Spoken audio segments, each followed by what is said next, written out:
Kawartha Lakes Brock.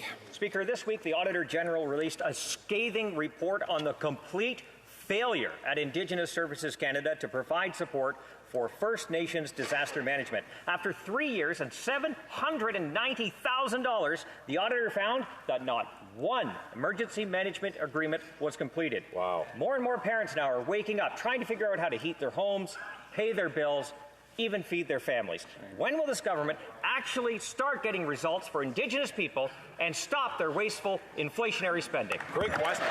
The Honourable Minister for Indigenous Services.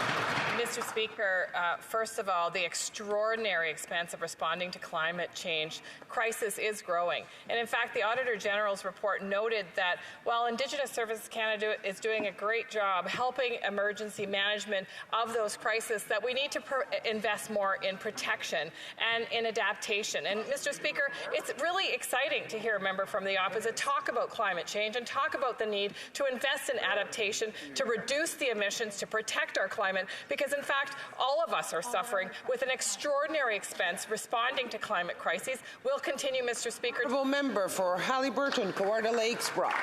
Thank you, Speaker. The Auditor General and the Parliamentary Budget Office did not say the Indigenous Services Department is doing a great job. In fact, they called it a money pit. Yeah. If the minister was actually truly going to fund projects, how about the 112 infrastructure projects that would build dikes, culverts, ditches to help mitigate the effects of climate change, instead of spending 3.5 times more relocating people, housing them, rebuilding the communities after the disaster hit?